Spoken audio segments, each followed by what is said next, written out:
कोलकाता में नकली सोने का बड़ा गिरोह बेनकाब। हत्या के मामले की जांच में सामने आया 11 लाख का नकली सोना।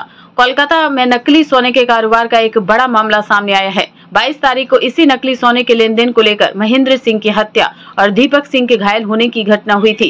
अब उसी मामले की जांच करते हुए पुलिस ने 11 लाख रुपए के नकली सोने को जब्त किया है। इस हत्याकांड में चंदन घोष, जो खुद एक सोने का व्यापारी है, समेत 8 लोगों को गिरफ्तार किया गया है।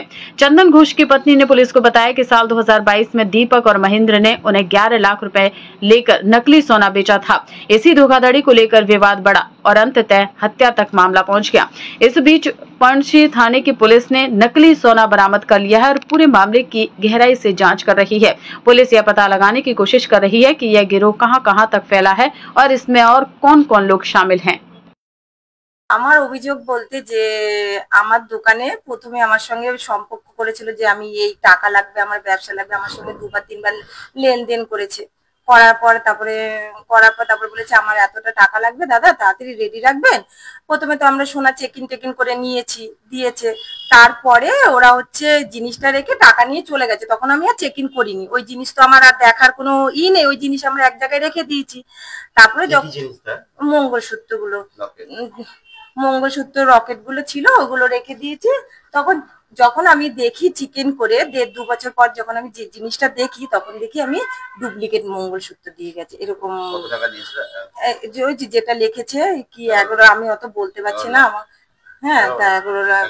হ্যাঁ, যাই হোক, ওইখানে কি অ্যামাউন্ট লিখেছে ওইটাই দিয়েছে। এই ব্যাপার দাদা। আপনি জানলেন কবে নকল এটা? আমি জানলাম প্রায় অনেক বছর পর, যখন আমি 1.5-1 বছর পর যখন জিনিসটা দেখলাম, তখন দেখলাম যে জিনিসটা নকল। এই ছেলে দুটো কারা এরা?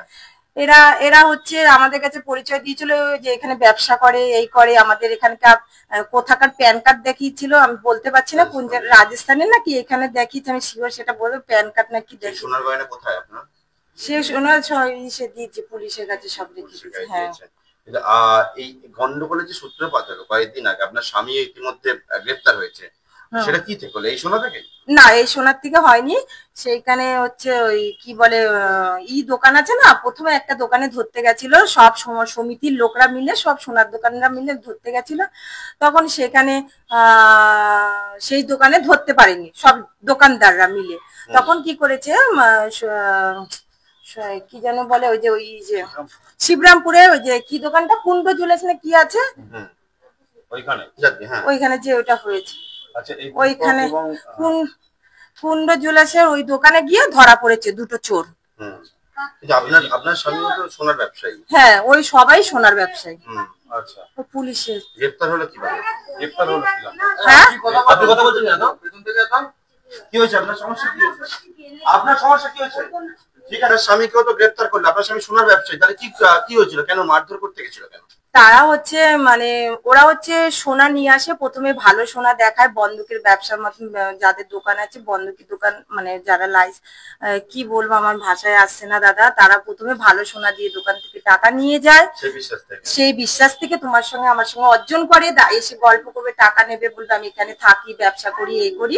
তারপরে আবার যখন টাকা লাগবে ডুপ্লিকেট জিনিসটা নিয়েছে, তখন আমাদের চেকিং করতে হয়। তার সঙ্গে আমার সঙ্গে যেরকম সম্পর্ক হয়ে যায় গিয়ে, সেইভাবেই ব্যাপারটা এই কেস হয়ে গেছে। নকল সোনার কারবার যে চলতো জানতেন না? আমরা জানতাম না। এরকম অনেক দোকানই হয়েছে। সব মহেন্দ্র আর দীপক কি আগে আপনাদের সঙ্গে ব্যবসা করে? না, মহেন্দ্র দীপক আমাদের সঙ্গে ব্যবসা করেনি, ওই দোকানদার ওইখানে এসেছিল। না, আগে আর কোনোবার দেয়নি। না, মহেন্দ্র দীপক না, আমাদের অন্য কেউ দিয়েছিল। অনেক দোকানে, এখানে বেহালা দোকানে হয়েছিল, তখন সমিতির থেকে বলেছে যে এত দোকানদার হচ্ছে, চুরি হচ্ছে, এখানে যে জিনিসগুলো ডুপ্লিকেট দিয়ে যাচ্ছে। 11 লক্ষ টাকা নিয়েছিল এই যে সোনাটা দিয়ে, সেটা আপনার দোকানে এসে দিয়েছিল তো? হ্যাঁ, আমার দোকানে এসে দিয়েছে।